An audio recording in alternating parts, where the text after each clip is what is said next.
अगर आप गौर करें तो एलिया के दौर में जो है एक औरत एक नेगेटिव किरदार जो है वो अदा कर रही है। सो एक औरत जो है वो जो नेगेटिव किरदार अदा कर रही है, उस औरत का नाम एजबल मलका है। और जो एजबल मलका है उसने अपने शौहर अखीब बादशाह पर तसल्लुत हासिल कर लिया है, कंट्रोल कर लिया है। और एजबल मलका जो है औरत होते हुए उसने जो है वो बाल की प्रस्तिश और यसीरत की प्रस्तिश जो है वो बनी इसराइल में आम करवा दी है। और जो बात गौरतलब है जिसके बारे में मैं बड़ा जो है वो इन दिनों में इंस्पायर्ड फील कर रहा था वो ये है कि अगर एक तरफ एक औरत है जो नेगेटिव किरदार अदा कर रही है तो दूसरी तरफ भी औरतें ही हैं जो सामने आ रही हैं और जिन्होंने अपना इन्फ्लुएंस जो है वो इस्तेमाल किया है।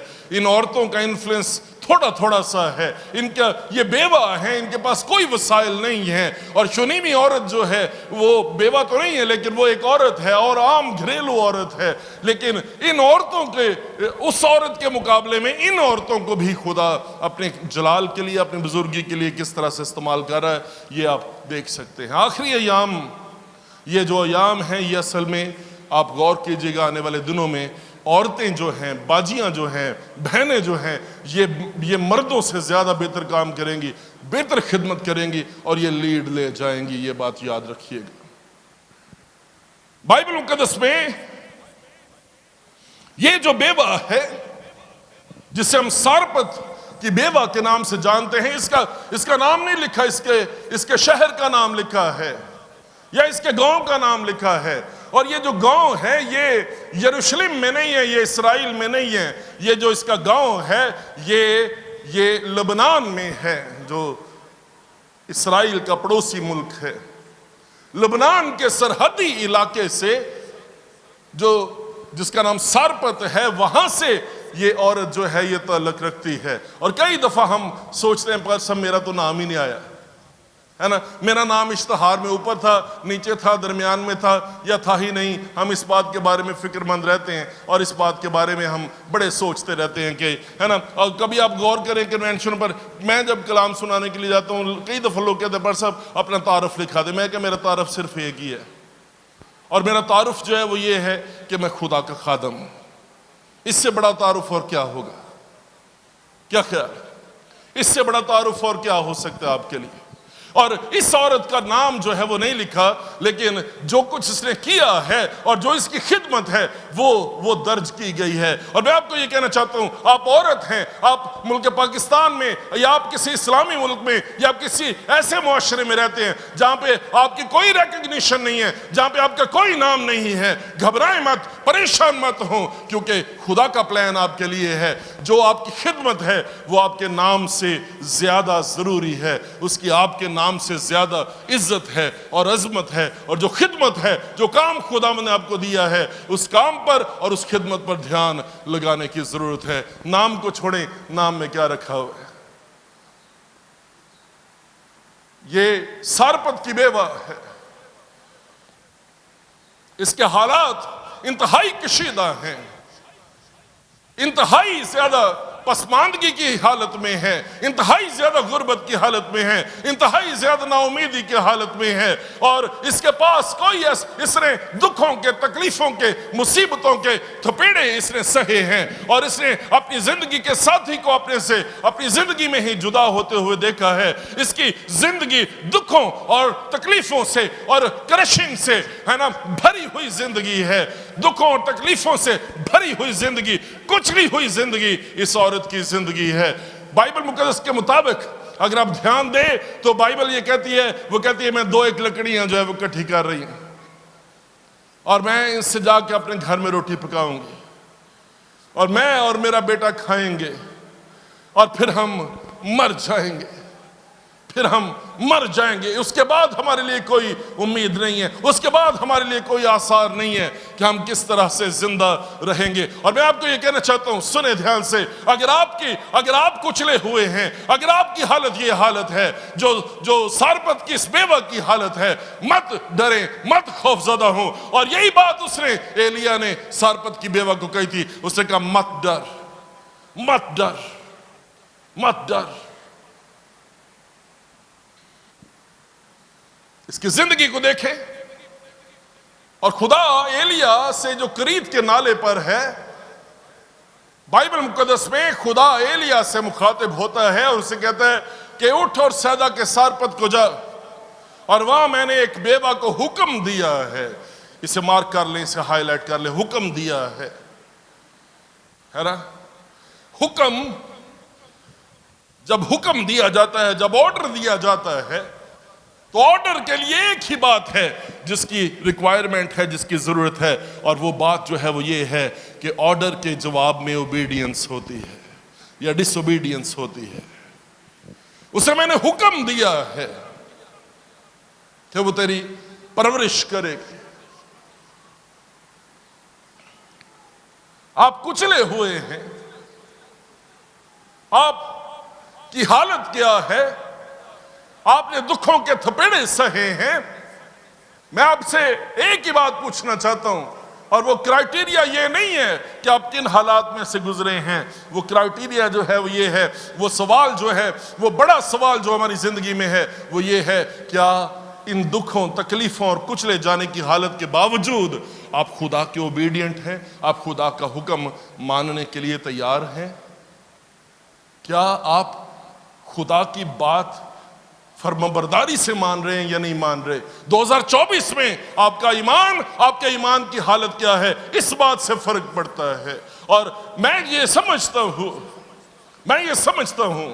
कि ये खुदा का इस औरत के बारे में जो पहले से कह देना मैंने उसे हुक्म दिया है कि वो तेरी परवरिश करे, ये खुदा का कॉन्फिडेंस है ना, खुदा का एतमाद है जो इसकी जिंदगी में है, और खुदा का एतमाद है जिसके बारे में खुदा जो है वो बात कर रहा है। एलिया 11वीं आयत में इसके पास गया, ये फाटक पर जो है वो लकड़ियां चुन रही है, और जो है वो देखा कि एक बेवा, 10वीं आयत, एक बेवा वहां लकड़ियां चुन रही है। सो उसने उसे पुकार कर कहा, जरा मुझे थोड़ा सा पानी किसी बर्तन में ला दे कि मैं पीऊं। जब वो लेने चली, क्रश होने के बावजूद, दुख उठाने के बावजूद, मुसीबतों की कुठाली में जो है उसमें से गुजरने के बावजूद, इस औरत का रवैया देखें कि ये औरत जो है अपने दिल में ताबे फरमानी का शिकार है, फरमाबरदारी का शिकार है ना। कई दफा हमारे हालात बड़े चिड़चिड़े हो जाते हैं, और हमारी जिंदगी का आखिरी दिन अगर हो, आखिरी मील हो, है ना, आखिरी खाना हम खा रहे हो, और उसके बाद हमारे पास कोई उम्मीद ना हो, हम फिक्रों से और परेशानियों से भरे हुए हों, और ऐसे में कोई आके बाहर से आके आपको कहे, है ना, मेरे लिए एक प्याला पानी ले आ, तो आपका जवाब क्या होगा? आप क्या कहेंगे? ये औरत जो है, ये ऐसा जबरदस्त इसका ईमान है, इसका ईमान लेने पर नहीं है, इसका ईमान मैं किस तरह से किसी की खिदमत कर सकती हूं, मैं किस तरह से दे सकती हूं, इस बात पर इसका ईमान है। अब मैं समझता हूं कि ये औरत जो है, ये इसका नाम बैतुल माल में लिखा जाना चाहिए। क्या बैतुल माल में इसका नाम होना चाहिए, और जो है ये तो पेपर लेके घूमती फिरे इधर उधर, किसी एमपीए के पास, कभी किसी एमएनए के पास, और जाके ये कहे कि जनाब मैं बेवा हूं और मुझे बैतुल माल से जो है वजीफा लगा दिया जाए। ये खुद वजीफा लेने के बजाय ये इस बात की कोशिश में है कि ये किसके लिए वजीफा जो है वो बन सकती है, दे सकती है किसको। ये बेवा जो है, इसे ये चाहिए कि ये लॉटरी क्रूसेड में जाए, और लॉटरी क्रूसेड में जाके तो आज की जो बेवा है उसको ये तालीम दी जा रही है कि तूने खिदमत करने के बजाय ये सोच के तुझे क्या मिल सकता है, तो तू ऐसे करना कि तू लॉटरी क्रूसेड में आना, और लॉटरी क्रूसेड में आके तूने चंदे वाली थैली में अपनी पर्ची जो है वो डाल देनी है, और फिर उसके बाद जब चंदा होगा तो वो लॉटरी जो है वो निकलेगी, और लॉटरी में से हो सकता है कि बेवा का नाम भी निकल आए। सो आज के दौर की जो बेवाएं मुल्क पाकिस्तान में जिंदगी गुजार रही हैं, वो बेवाएं जो हैं वो ये सोच रही हैं कि हमें क्या मिल सकता है, बजाय इसके कि हम किस तरह से। और ये खुदा के आज के दौर के जो खादम कहलाते हैं, उनकी ये बड़ी कामयाबी है कि उन्होंने लोगों के ईमान को इतना बढ़ा दिया है कि अब लोग जो है वो हदिया देने के लिए नहीं जाते, अब ये जाते हैं कि चंदा जड़ा है वो बाचों वंडिया जाएगा, 10 पर्चियां निकलनगियां तो मनु की लभेगा बिचो चंदे च।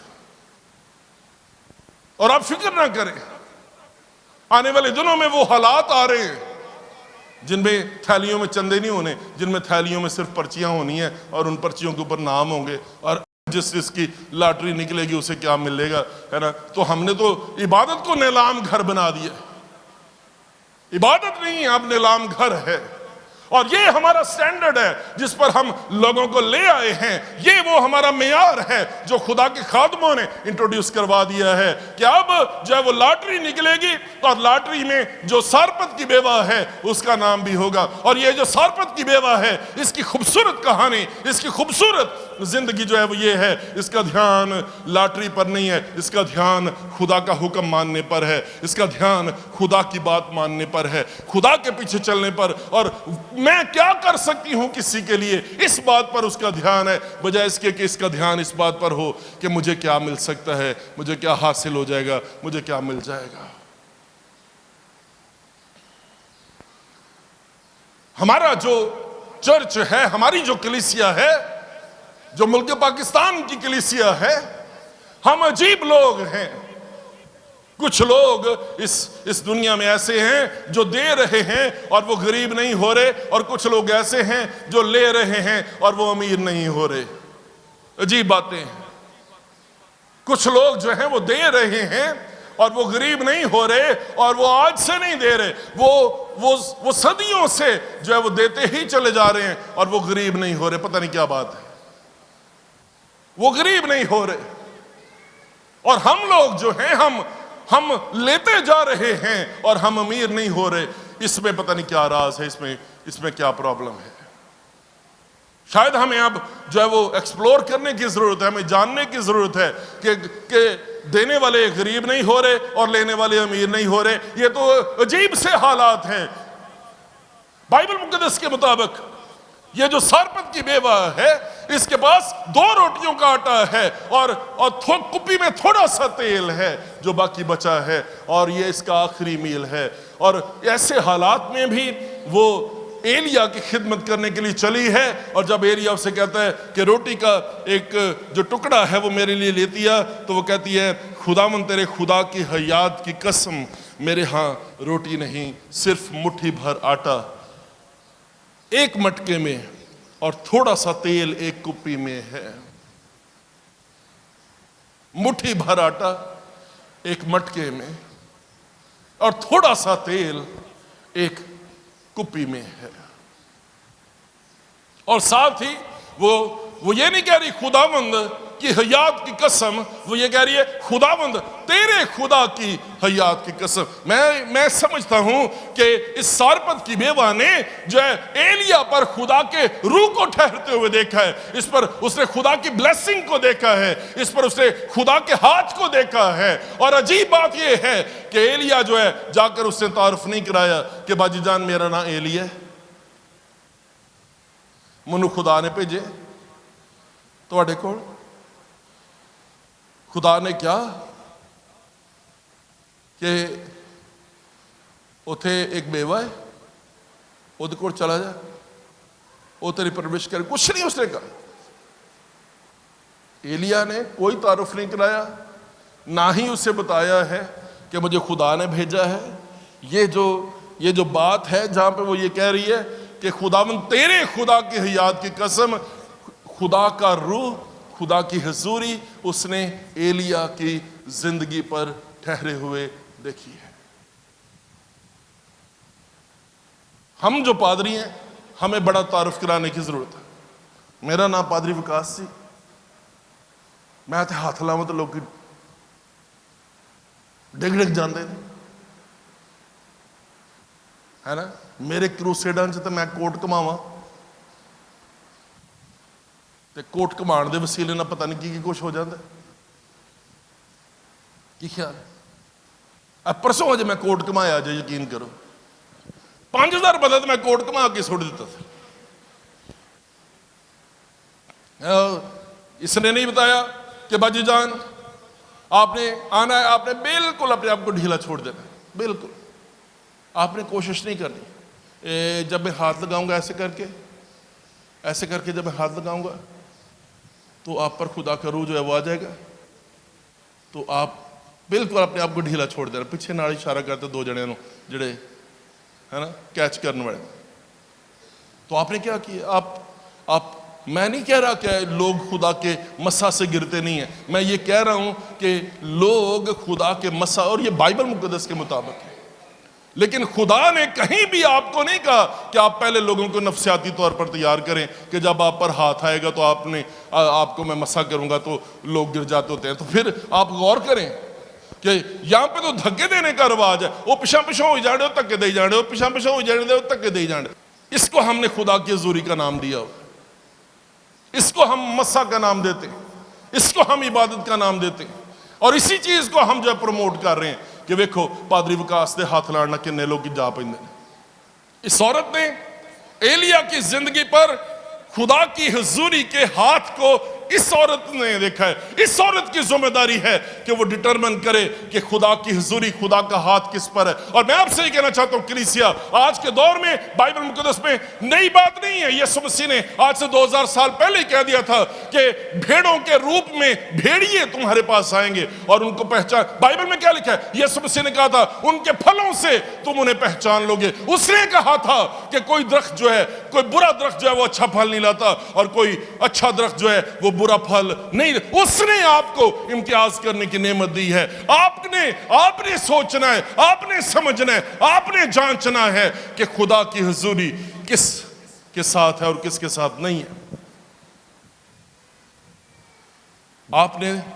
आपने खुदा को किसी की शख्सियत पर देखा है? खुदा के हाथ को आपने किसी शख्स पर देखा है कि नहीं देखा?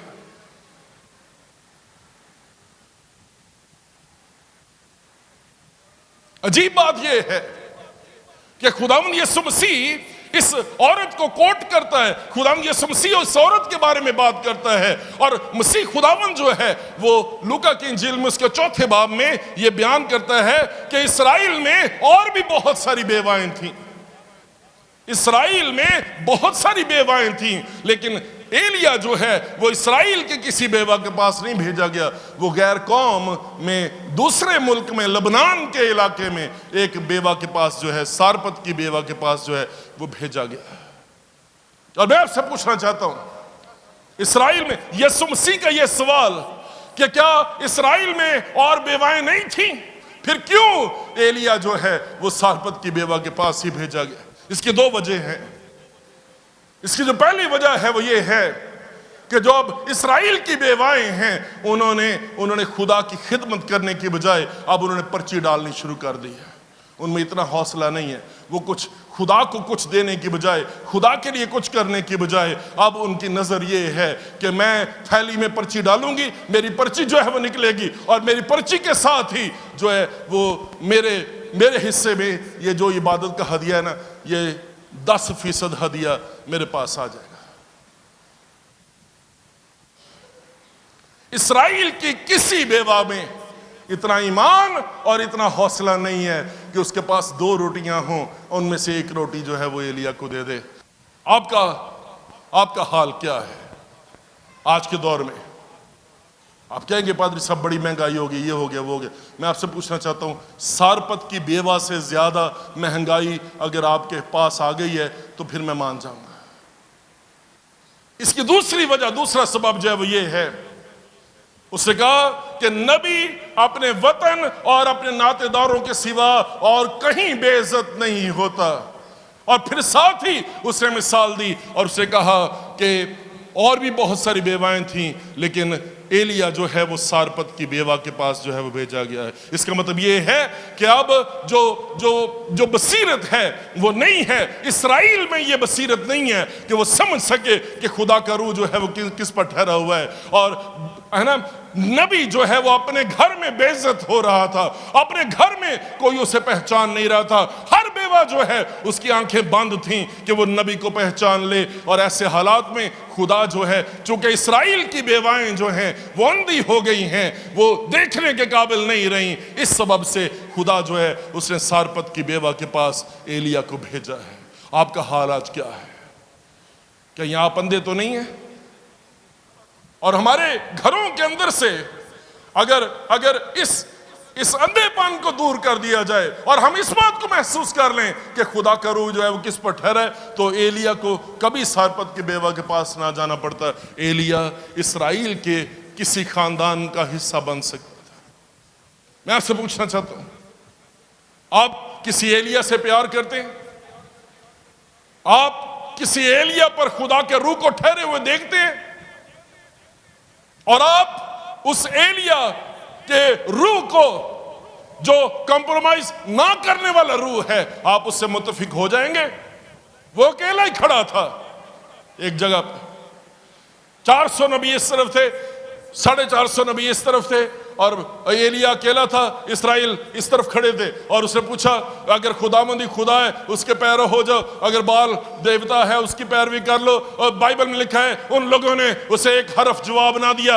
ये कई दफा एलिया मेजॉरिटी में नहीं होगा, कई दफा एलिया अकेला ही खड़ा होगा। और आप कहेंगे बाबा पागल हो गया, बाबा सटपटा गया, बाबे का दिमाग खराब हो गया। इस औरत सारपत की बेवा का म्यार हमारे म्यार से फर्क है, और उसका म्यार जो है वो ये है, उसने खुदा के रूह को उसकी जिंदगी पर जो है ठहरते हुए देख लिया और उसे कहा, खुदावंद तेरे खुदा की हयात की कसम। आपका क्या ख्याल? आपके हालात क्या है? आपका म्यार क्या है? आप क्या ढूंढने के लिए आए? आप क्या देखने के लिए आए? और यीशु मसीह ने यही सवाल जो है वो यहूदियों से किया। उससे कहा, तुम बियाबान में क्या देखने के लिए गया था? क्या हवा से हिलते हुए सरकंडे को या एक नबी को? और मैं तुमसे कहता हूं, नबियों में से बड़े को देखने के लिए गए थे। जितने माँ के पेट से पैदा हुए उनमें यूहन्ना इस्तबागी से बड़ा और कोई नहीं। ये बात यीशु मसीह ने कही थी। आपका म्यार क्या है? क्या देखने के लिए आए आप? क्या देखने के लिए आए आप? और इस साल में जब आप नजर दौड़ाते हैं अपने इर्द गिर्द, आपको क्या नजर आता है?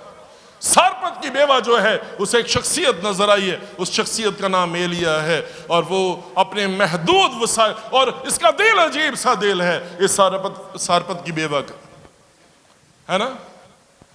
जो उसके पास पानी है वो पानी लेने के लिए चली गई और उससे कहता है, पहले मेरे लिए बना कर ले आ। और बाइबल मुकद्दस में जो है 3 दफा, इन थोड़ी सी आयत में 3 दफा एक ही बात लिखी है। खुदावंद फरमाता है, ना तो आटे के मटके में आटा कम होगा, ना ही तेल की कुपी में तेल कम होगा। 3 दफा 12वीं आयत में, 14वीं आयत में और 16वीं आयत में 3 बार एक ही बात को दोहराया गया है। ना आटा कम होगा ना तेल कम होगा, ना आटा कम होगा ना तेल कम होगा, ना आटा कम होगा ना तेल कम होगा। और बीच में यह लिखा है, मत डर, मत डर। आपका क्या ख्याल है? आपके हाल क्या है? सुने ध्यान से। ये औरत, इसका दिल बड़ा जबरदस्त दिल है। बाइबल को पढ़ें।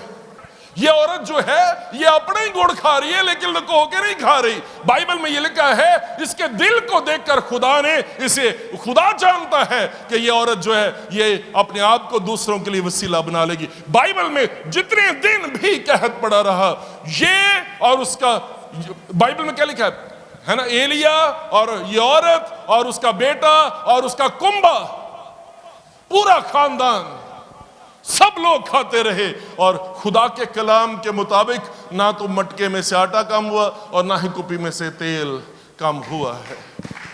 आमीन।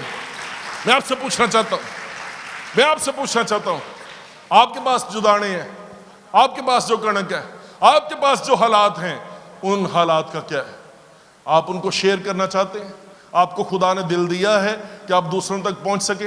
आपको खुदा ने दिल दिया है कि आप अपने कुंबे को, है ना, आप अपने कुंबे को जब संभाल सके? मैं आपसे पूछना चाहता हूं, ये कुंबा जब इसके पास रोटी का एक ही टुकड़ा था और ये खाकर मर जाने की बातें कर रही थी, इस कुंबे ने इसका हाल नहीं पूछा, इसके साथ खड़ा नहीं हुआ। लेकिन जब इसके अच्छे दिन आए हैं, जब इसकी जिंदगी में खुदा ने मौजज़े करने शुरू किए हैं, तो इसने अपने सारे कुंबे को आवाज दे दी है और उनका क्यों मरंडे जो भूखे, वो इधर आ जाओ, मेरे को रोटी खा लो। कोई ऐसी गल नहीं है ना, नहीं सी दी रोटी, कोई ऐसी गल नहीं। मनु किसी ने नहीं पूछा, कोई ऐसी गल नहीं। मेरी बेवगी के अयाम में किसी ने मेरा हाल नहीं पूछा, कोई बात नहीं है। लेकिन खुदावंद ने मुझे खूबसूरत दिल दिया है और उसने आवाजें दे देकर अपने कुंबे को इकट्ठा किया है। और बाइबल मुकद्दस के मुताबिक इसके मटके में ना आटे की कमी हुई है, ना इसकी कुपी में तेल कम हुआ है। आपका दिल क्या है? और मेरी बात सुने ध्यान से, खुदा आपको ब्लेस करना चाहता है, लेकिन खुदा आपको उस वक्त बरकत देगा जब आप चैनल बन जाएंगे दूसरों तक पहुंचने का। अगर आपके पास बरकत है और आप उस बरकत को रोक लेना चाहते हैं, खुदा आपको बरकत नहीं देगा। मौजज़ा रुक जाएगा, ब्लेसिंग रुक जाएगी। और मैं आपसे पूछना चाहता हूं, बड़ी बात यह नहीं है कि खुदा ने आपको बरकत दी, बड़ी बात यह है कि आप दूसरों तक उस बरकत को लेकर जाने के लिए तैयार हैं। और अगर आप इस सारपत की बेवा की तरह तैयार हैं, तो फिर खुदा भी आपको बरकत देने के लिए तैयार है। वो आपकी हदूद को बढ़ाएगा और अपने आसमान को, जो कि अच्छा खजाना है, वो आपके लिए खोल देगा। अगर आप खुदा के साथ हैं और खुदा आपके साथ है ना, तो फिर आप ये ईमान रखें कि आपका टाइम भी आएगा। और जब आपका टाइम आएगा, उस टाइम में आप कैसा खेलेंगे, आप क्या करेंगे, इस बात पर मुनहसर है। ये फैसला आपने करना है। आप क्रश किए गए, आपका हाल सारपत की बेवा वाला है। क्या ख्याल है? आप सारपत की बेवा हैं, आप क्रश किए गए हैं, लोगों ने आपको निगलेक्ट कर दिया है, लोगों ने आपको छोड़ दिया है, आप कुछ नहीं हुई शख्सियत हैं, आप दुखों से भरे हुए लोग हैं। मैं आपको यह कहना चाहता हूं, आपका टाइम आएगा, आपका टाइम आएगा। और जब आपका टाइम आएगा, तो फिर खुदा आपको मौका देगा कि आप कैसा खेलते हैं। और मैं हैरान हूं इस बात से कि जब एलिया जो है उससे कहता है, आखिरी बात करके मैं इसे खत्म करना चाहता हूं, जब एलिया उससे कहता है जा पहले मेरे लिए रोटी ले आ, तो वो कहती है खुदावंद तेरे खुदा की हयात की कसम, मेरे पास जो है वो मटके में थोड़ा सा आटा है और जो है वो कुपी में थोड़ा सा तेल है। गौर करें, जरा गौर करें। वो कहता है जा जो कहती है वैसे ही कर, लेकिन पहले मेरे लिए बना के ले आ, ठीक है। और फिर उसके बाद 14वीं आयत में फिर से लिखा है कि खुदावंद फरमाता है ना तो आटे का मटका जो है वो खाली होगा और ना ही तेल की कुपी में तेल जो है वो खत्म होगा। फिर 16वीं आयत में फिर से यही बात लिखी है, आटा और तेल, आटा और तेल, आटा और तेल, आटा और तेल। मैं आपसे एक बात पूछना चाहता हूं, जो चीज भी आप खुदा के हाथ में देते हैं, खुदा उस चीज पर बरकत डालने लग जाता है। असल में यहां पे ये लिखा हुआ है, इस हवाले में, इन आयात में यह लिखा हुआ है कि अगर इस औरत ने आटा और तेल खुदावंद के हाथों में दिया, तो खुदा ने आटे और तेल को ब्लेस करना शुरू कर दिया। खुदा ने आटे और तेल को एक्सटेंड करना शुरू कर दिया। खुदा ने आटे और तेल को बढ़ाना शुरू कर दिया। और क्योंकि जो चीज भी खुदा के हाथ में आती है, वो उसे एक्सटेंड करना शुरू कर देता है, वो उसे बरकत देना शुरू करता है, वो उसे मल्टीप्लाई करना शुरू कर देता है। और मैं सोचता हूं कि ये औरत जो है बड़ी पछताती होगी बड़ी पछताती होगी कि मैं सिर्फ आटा तो तेल ही कह देता, तो खुदा ने वही बताना शुरू करता है ना। काश के मैंने कहा होता मेरे घर में एक मेज भी है, मेरे घर में एक कुर्सी भी है, मेरे घर में एक बिस्तर भी है, मेरे घर में 2 चारपाइयां भी है ना। और खुदा वो भी मैं तेरे हाथ में देती हूं, और खुदा जो है उसे भी बढ़ाना शुरू कर देता, उसे भी ब्लेस करना शुरू कर देता है। जो चीज भी खुदा के हाथों में आप सौंपेंगे, खुदा उसे मल्टीप्लाई करना शुरू कर देगा। और बाइबल को देखें, बाइबल को देखें,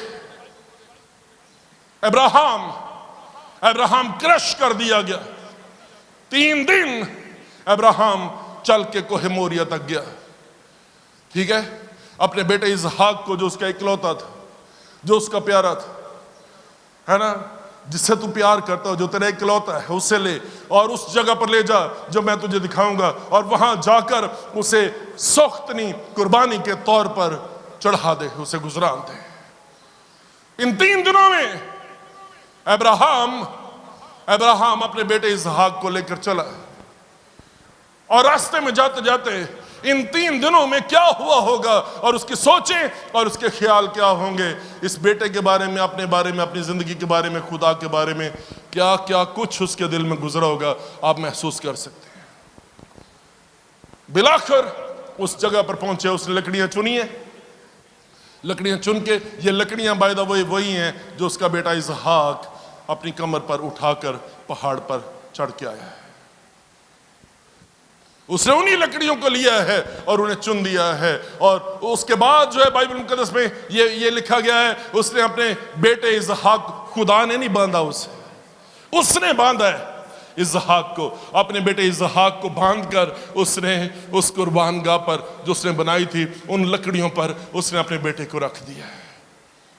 ठीक है, और उसने छुरी अपने हाथ में ली और वो अपने बेटे पर चलाने वाला है, और खुदा के फरिश्ते ने आसमान पर से पुकारा और उसने उसे कहा, अब्राहम अब्राहम, अपना हाथ रोक ले, अपने हाथ को अपने बेटे पर ना चला, क्योंकि अब मैं जान गया हूं, अब मैं जान गया हूं। और बाइबल में उसको पढ़े, वहां पे आगे आगे चल के क्या लिखा है, मैं तुझे आसमान के सितारों की मानींद, और मैं तुझे रेत के समुद्र के किनारे की रेत की जरों की मानींद, जो मैं तुझे 2 दफा ये बात की, और दूसरी बार वो कहता है, मैंने अपनी जात की कसम खाई है कि मैं तुझे बरकत पर बरकत दूंगा, मैं तुझे बरकत पर बरकत दूं। सुने ध्यान से, मैं आपसे पूछना चाहता हूं, जो चीज भी, चाहे आटा और तेल हो, चाहे इसहाक हो, जो चीज भी आप कुर्बानगाह पर रख देते हैं, खुदा उसे मल्टीप्लाई करने लग जाता है, खुदा उसे ब्लेस करने लग जाता है, खुदा उसे बरकत देने लग जाता है। आपके हाथ में क्या है? आपके हाथ में क्या है? आप खुदा के हुजूर में क्या रख सकते हैं? बहुत सारे लोग, उनकी कुर्बानगाह खाली है और वो कुर्बानगाह खाली पे बरकत मांग रहे हैं, नहीं मिलेगी। कुर्बानगाह खाली है, खाली कुर्बानगाह पर उसकी आग नहीं आती, उसकी बरकत नहीं आती। बाइबल मुकद्दस में दूसरा वाक़या ऐसा है, खुदावंद यीशु मसीह और उसके शागिर्द जो हैं वो वीरान जगह में हैं, और 3 दिन से ये भीड़ जो है मतवातर उसके साथ है ना। और बाइबल मुकद्दस में खुदावंद यीशु मसीह ये कहता है, मुझे इस भीड़ पर तरस आता है, और शागिर्द उसे कहते हैं, इनको रुखसत कर, इर्द गिर्द के गांव में, देहात में जाकर जो अपने अपने लिए तदबीरें करें। दूसरे ने कहा, 300 दिनार की रोटी काफी नहीं होगी कि हर एक को थोड़ी थोड़ी सी मिल जाए। तीसरा जो है वो कहता है, यहां पे एक लड़का है जिसके पास जौ की 5 रोटियां और 2 मछलियां हैं, और साथ ही वो कहता है, मगर ये इतने लोगों में क्या है ना। 3 ओपिनियंस हैं। आपकी ओपिनियन क्या है? तदबीरें करने वाली, स्कीमें लगाने वाली, जिनसे आप जिंदगी गुजार रहे हैं, आपकी तदबीर क्या है? 300 दिनार की रोटी इतनी नहीं होगी कि हर एक को थोड़ी थोड़ी सी मिल जाए। ये आपकी तदबीर है, ये आपकी कैलकुलेशन है, ये आपकी सोच है। तीसरी सोच है वो ये है, यहां पे लड़का है, मगर ये 5 रोटियां और 2 मछलियां इतने लोगों में क्या है। और मसीह खुदावंद, उसने उन्हीं 5 रोटियों और 2 मछलियों को लिया। बाइबल में लिखा है, उसने आसमान की तरफ देखा और उसने उनको बरकत दी, और फिर बरकत देकर उनको तोड़ता गया है। हमें वो बरकत देकर उनको तोड़ता गया है। और शागिर्द जो हैं, वो जो खाने वाले लोग हैं, उनमें वो बांटते चले गए हैं। और बाइबल मुकद्दस ये फरमाती है, जब ये 5 रोटियां और 2 मछलियां मेरे यीशु मसीह के हाथ में आती हैं, जब आपके मसीहा के हाथ में ये 5 रोटियां और 2 मछलियां आती है, तो वो उनको बरकत देता है, और बरकत देकर उनको तोड़ना शुरू करता है, और वो तोड़कर शागिर्दों को देता गया है, और शागिर्द जो है वो लोगों को देते गए हैं, और खाने वालों से 12 टोकरियां बच गई हैं। हालेलुया। आज आपके हाथ में क्या है? आपके हाथ में क्या है? आपके हाथ में आप कहेंगे, पादरी साहब मेरे हाथ में 35,000 रुपया है जो मेरी तनख्वाह है, लेकिन जरूरतों को देखूं तो इन जरूरतों के मुकाबले में कि ये क्या है, क्या ख्याल है? और आप सोचते हैं मैंने तदबीरें लगानी हैं, तदबीरें लगाकर मैंने ये महीना गुजारना है। ये तदबीरें हैं जो हम कर रहे हैं, है ना। और मैं आपसे पूछना चाहता हूं, आपकी जिंदगी स्कीमों पर चल रही है, आपकी जिंदगी जो है वो आपकी तनख्वाह पर चल रही है, या आपकी जिंदगी जो है वो खुदावंद यीशु मसीह के हाथों में है? और जो चीज सारपत की बेवा की तरह जो है यीशु मसीह के हाथ में आ जाती है, जो चीज आप उसके सुपुर्द कर देते हैं, उसे सौंप देते हैं, वो उस पर बरकत डालना शुरू कर देता है, वो उसे मल्टीप्लाई करना शुरू कर देता है। वो कहता है ना, मैंने अपनी जात की कसम खाई है कि मैं तुझे बरकत पर बरकत दूंगा, क्योंकि जो तेरा इकलौता और जो तेरा प्यारा था, तूने उसे दरेग नहीं किया, तूने उसे कुर्बान करने की ठान ली है, तूने मुझसे प्यार किया है। अब देख मैं तेरे साथ क्या करता हूं, अब देख कि मैं तुझे किस तरह से बरकत देता हूं। और मैं आपसे पूछना चाहता हूं, आपकी जिंदगी का हाल क्या है? आपकी जिंदगी का हाल क्या है? यह आपने सोचना है। सारपत की बेवा हमारी जिंदगियों के लिए बहुत बड़ा रोल मॉडल है, और आज के दौर में हमारे सबक सीखने के लिए सारपत की बेवा का किरदार है, हमारे इबरत हासिल करने के लिए सारपत की बेवा का किरदार है, हमें शर्मिंदा करने के लिए सारपत की बेवा का किरदार है जो हमारे सामने है। मेरी दुआ है कि खुदावंद आपके साथ बात करे, और मेरी दुआ है कि आप इस बात को जान जाएं कि आपके पास आपकी तदबीरों की लाइफलाइन नहीं है। आप इस बात को जान जाएं कि आपके पास आपकी तनख्वाह की लाइफलाइन नहीं है। आप इस बात को जान जाएं कि हमारे पास एक ही लाइफलाइन है, और उस लाइफलाइन का नाम यीशु मसीह है। वो अजीब है, वो मुशीर है, वो खुदा कादिर है, वो अबदियत का बाप है, और वो सलामती का शहजादा है। जो मेरी और आपकी लाइफलाइन है, हमारी जिंदगी उसके साथ जुड़ी हुई है, और हम उसके हाथों में हैं, और वो हमें ब्लेस करेगा, हमें बढ़ाएगा, हमें बरकत बख्शेगा, और हमें तोड़ेगा भी, है ना। हमें बरकत बख्श के हमें तोड़ेगा भी, लेकिन उसके हाथों में टूटने का भी अपना ही मजा है। आमीन। उसके हाथों में टूट जाने का भी अपना ही मजा है। वो अगर आपको तोड़ भी दे तो कोई ऐसी बात नहीं, लेकिन जब वो तोड़ेगा तो फिर वो आपको ब्लेस भी करेगा, फिर वो आपको मल्टीप्लाई करेगा।